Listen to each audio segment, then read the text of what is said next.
ఛానలుకి స్వాగతం. ఈ రోజు ఈ వీడియోలో మనం కన్యా రాశి వారి యొక్క జీవితం గురించి తెలుసుకుందాం. ముఖ్యంగా డిసెంబర్ 1వ తేదీన వస్తున్నటువంటి కార్తీక అమావాస్య రోజు మధ్యాహ్నం 2 గంటల తర్వాత కన్యా రాశి వారి యొక్క జీవితంలో జరిగేది తెలిస్తే ఖచ్చితంగా షాక్ అవుతారు. అయితే కన్యా రాశి వారి యొక్క జీవితం ఏ విధంగా ఉంటుంది, అలాగే కార్తీక అమావాస్య రోజు మధ్యాహ్నం 2 తర్వాత వారి యొక్క లైఫ్ లో ఏం జరగబోతోంది, ఈ పూర్తి వివరాలు అన్ని కూడా ఈ రోజు ఈ వీడియోలో మీరు అనుకున్న పనులు కాక బాధపడుతున్నారా? శ్రీ కొమురవెల్లి మల్లన్న స్వామి జ్యోతిషాలయాన్ని సంప్రదించండి. ప్రేమించిన వారు దూరం కావటం, భార్యాభర్తల మధ్య సమస్యలు, డబ్బు సమస్యలు, కోరుకున్న వ్యక్తి దగ్గరికి రాకపోవటం, వ్యాపారంలో నష్టం రావటం, చదువు, ఉద్యోగ సమస్యలు, ఇంకా ఎటువంటి సమస్యలు ఉన్నా తీరని సమస్యలకు కూడా ప్రత్యేకంగా శ్రీ మల్లన్న స్వామి ఆశీస్సులతో జ్యోతిష్యం చెబుతున్నారు. దూరంలో ఉన్నవారు ఫోన్ లేదా వాట్సాప్ ద్వారా సంప్రదించండి. Phone number 8897741766. తెలుసుకుందాం. వీడియోలోకి వెళ్లే ముందు మా చిన్న రిక్వెస్ట్ ఏంటంటే, ఇదివరకు మా ఛానల్ ని మీరు సబ్స్క్రైబ్ చేసుకోనట్లయితే సబ్స్క్రైబ్ చేసుకోండి. అలాగే పక్కనే ఉన్న గంట సింబల్ మీద ఆల్ అప్డేట్స్ ని క్లిక్ చేయండి. అప్పుడే మేము అప్లోడ్ చేసే ప్రతి వీడియోకి మీకు నోటిఫికేషన్ అనేది వస్తుంది. ఇక వివరాల్లోకి వెళ్తే కనుక కన్యా రాశి అనేది రాశి చక్రంలో 6వ రాశి. ఉత్తర 2, 3, 4 పాదాలు, హస్త 1, 2, 3, 4 పాదాలు, చిత్త 1, 2 పాదాల్లో జన్మించిన వ్యక్తులు కన్యా రాశిగా పరిగణించబడతారు. ఈ రాశికి అధిపతి బుధుడు. ముందుగా వీరి యొక్క వ్యక్తిత్వాన్ని మనం గమనించినట్లయితే కనుక చాలా మంచి మనస్తత్వాన్ని కలిగి ఉంటారు, ప్రాక్టికల్ మైండ్ ని కలిగి ఉంటారు, అలాగే సిస్టమాటిక్ గా ఉంటారు. అలాగే అతి తక్కువ శ్రమతో, అతి తక్కువ పెట్టుబడితో ఎక్కువ లాభాలు పొందుకోవాలి అనుకుంటారు. కానీ వీరి యొక్క జాతకం ప్రకారం అధిక శ్రమతోనే మంచి ఫలితాలు వీరు సాధించగలుగుతారు.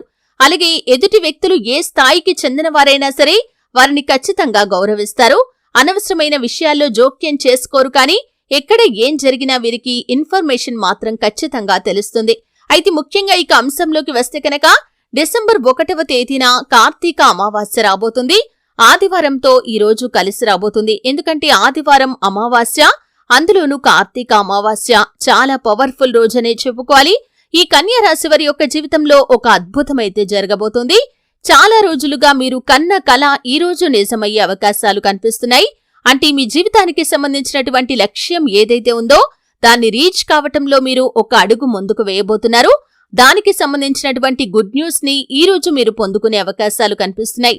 అంటే ఒక్కొక్కరి లైఫ్ ఒక్కో రకంగా ఉంటుంది. ఒక్కొక్కరి లైఫ్ లో ఒక్కొక్క లక్ష్యం వారికి ఉంటుంది. అయితే మీ జీవితానికి సంబంధించినటువంటి ఆ లక్ష్యం ఏదైతే ఉందో దాన్ని రీచ్ అవ్వటానికి మీరు ఒక అడుగు ముందుకు వేయబోతున్నారు. దానికి సంబంధించినటువంటి ఒక చక్కటి శుభవార్తనైతే ఈరోజు మధ్యాహ్నం 2 గంటల తర్వాత మీరు వినే అవకాశాలు కనిపిస్తున్నాయి. అంటే కన్యా రాశి వారి యొక్క దినఫలాలు ఈ రోజు అనుకూలంగా ఉన్నాయి. ఈ పవర్ఫుల్ రోజు మీరు చేసేటటువంటి చిన్న పని ద్వారా కూడా మీకు అపారమైన ధన సంపద మీ సొంతమవుతుంది. కాబట్టి కన్యా రాశివారు ఒక చిన్న పరిహారం కూడా ఈ రోజు చేసుకోండి. ఎందుకంటే ఆదివారంతో కలిసి వచ్చినటువంటి అమావాస్య కాబట్టి మీరు ఈ చిన్న పరిహారం చేయటం ద్వారా దేవదేవతల యొక్క అనుగ్రహాన్ని ఖచ్చితంగా పొందుకుంటారు. కాబట్టి ఖచ్చితంగా గోమాత దగ్గరికి వెళ్లి గోమాతకి తెలుపు రంగులో ఉండేటటువంటి రొట్టెలు తినిపించండి. ఈ విధంగా గోమాతకి రొట్టెలు తినిపిస్తే కనుక సకల శుభాలు మీకు కలుగుతాయి. ఎందుకంటే గోమాతలో సకల దేవతలు కొలువై ఉంటారు. కాబట్టి ఆ సకల దేవదేవతల యొక్క అనుగ్రహం మీకు ఖచ్చితంగా కలిగి తీరుతుంది. అలాగే ముఖ్యంగా మరొక అంశం మీరు గుర్తుంచుకోవాల్సింది ఏమిటి అంటే కనుక ఈ కన్యా రాశి జాతకులు ఉదయం లేవగానే ఇల్లంతా కూడా శుభ్రపరుచుకుని చక్కగా తలస్నానం చేసి మీరు ఈ రోజు ఇంట్లో దీపారాధన ఖచ్చితంగా చేసుకోవాలండి. ఎందుకంటే ఇంట్లో దీపారాధన చేయటం వల్ల అమావాస్య రోజు ఎటువంటి నెగటివ్ ఎనర్జీ బయట ఉన్నా కానీ అదేది కూడా మీ ఇంట్లోకి ప్రవేశించకుండా ఉంటుంది.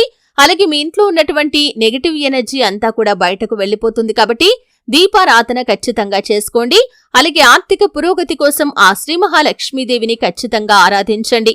ఆదిత్య హృదయ స్తోత్ర పారాయణ కూడా మీకు మేలు చేస్తుంది. అలాగే మీ శక్తి మేరకు మీరు తెలుపు రంగులో ఉండే ఆహార పదార్థాలు దానంగా ఇవ్వండి. ఈ విధంగా చేయటం ద్వారా సకల శుభాలు మీకు కలుగుతాయి. అయితే ముఖ్యంగా మీ జీవితానికి సంబంధించి, మీ లక్ష్యానికి సంబంధించి మధ్యాహ్నం 2 గంటల తర్వాత ఒక గుడ్ న్యూస్ ని అయితే మీరు వినే అవకాశాలు కనిపిస్తున్నాయి. మీరు ఉద్యోగస్తులైనా, వ్యాపారస్తులైనా, ఉద్యోగార్థులైనా, గృహిణులైనా మీ యొక్క జీవితానికి సంబంధించి మీకు ఒక లక్ష్యం అనేది ఉంటుంది. ఆ లక్ష్యం నెరవేరే అవకాశాలు కనిపిస్తున్నాయి. దానికి సంబంధించినటువంటి గుడ్ న్యూస్ నైతే ఈరోజు మధ్యాహ్నం 2 గంటల తర్వాత మీరు వినే అవకాశాలు ఉన్నాయి. చూశారు కదండి, కన్యా రాశి వారికి డిసెంబర్ 1వ తేదీన